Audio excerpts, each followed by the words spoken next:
Everyone আসসালামু আলাইকুম, সবাই কেমন আছেন? আশা করি সবাই ভালো আছেন। আমিও ভালো আছি। আবারও চলে আসলাম নতুন একটা ভিডিও নিয়ে সাফান ব্লগ থেকে। সাফানের আম্মু আজকে রেসিপি হচ্ছে গরুর মাংস কাঁঠালের বিচি দিয়ে আর ডাঁটা শাক ভাজি।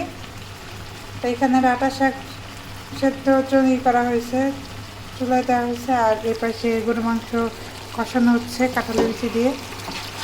তো ভিডিওটি ভালো লাগবে, দেখতে থাকেন। কে কে কাঁঠালের বিচি দিয়ে গরুর মাংস খেয়েছেন কমেন্টে জানাবেন।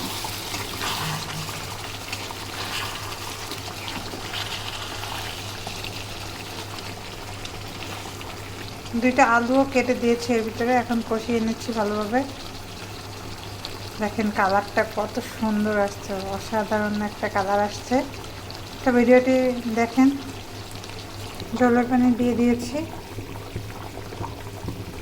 এখন মাংসটা হয়ে যাক, তারপরে আপনাদের দেখাবো ফাইনাল লুক। আর এই পাশে শাক সেদ্ধ হয়ে গেছে, এখন দিয়ে দেবো, বাগার দিয়ে দেবো।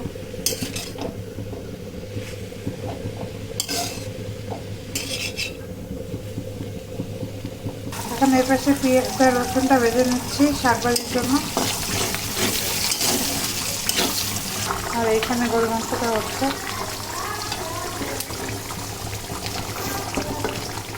তো এখানে শাক দিয়ে দেওয়া হয়েছে পেঁয়াজ মরিচের ভিতরে। এখন কত সুন্দর শাক ভাজির কালারটা আসছে, অসাধারণ কালার। তো এইটা হচ্ছে আমার গরু মাংসের ফাইনাল লুক, এটা হচ্ছে আমার ভাজির ফাইনাল লুক। তো ভিডিওটি ভালো লাগলে আশা করি লাইক কমেন্ট শেয়ার করে পাশে থাকবেন, আর সবাইকে দেখার সুযোগ করে দেবেন। আসসালামু আলাইকুম।